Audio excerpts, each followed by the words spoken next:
(18대) 대선 직후 박근혜 당시 대통령 당선인과 지방자치단체장들이 만나는 자리. 지자체장들이 누리과정 예산에 대한 부담을 털어놓자 박 대통령은 중앙정부의 책임이라고 강조했습니다.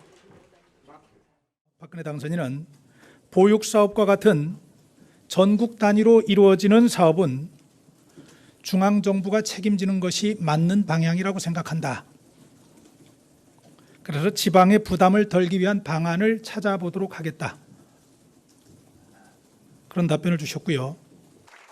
하지만 박 대통령의 취임 이후 누리과정에 대한 지자체, 시도교육청의 부담은 계속 증가했습니다. 예산이 미편성되는 사태까지 벌어졌지만 지난 20일 복지, 고용, 교육 담당 부처의 신년 업무 보고를 받는 자리에서 박 대통령은 보육 대란에 대한 언급 없이 복지 정책을 자찬하기에 바빴습니다.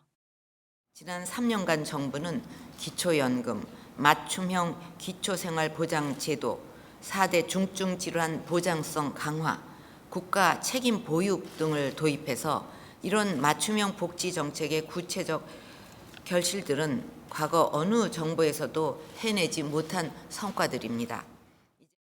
일과 가정의 양립을 위한 정책들을 강조하면서도 박 대통령은 누리과정에 대해 전혀 언급하지 않았습니다.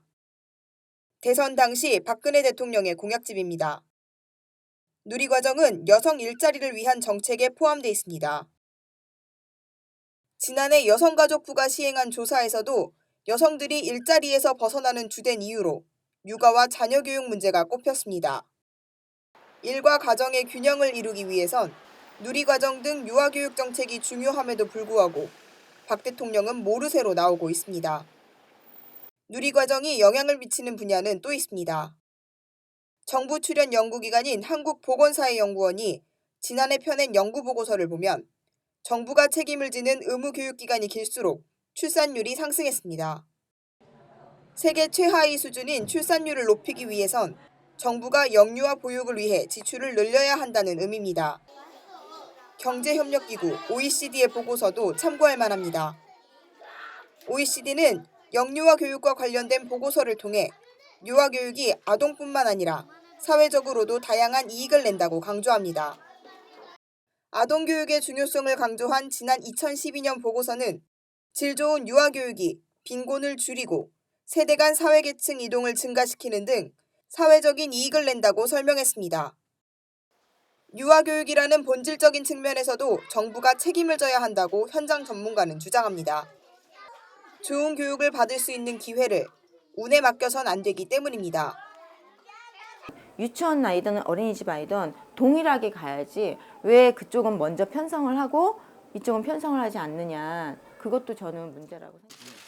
정부는 시도교육감들이 의지만 있으면 누리과정 예산을 편성할 수 있다는 입장을 고수하고 있습니다. 하지만 의지를 가져야 할 쪽은 박근혜 정부입니다. 지난 2013년과 14년 박근혜 정부 2년 동안 줄어든 법인세는 22조 4천억 원.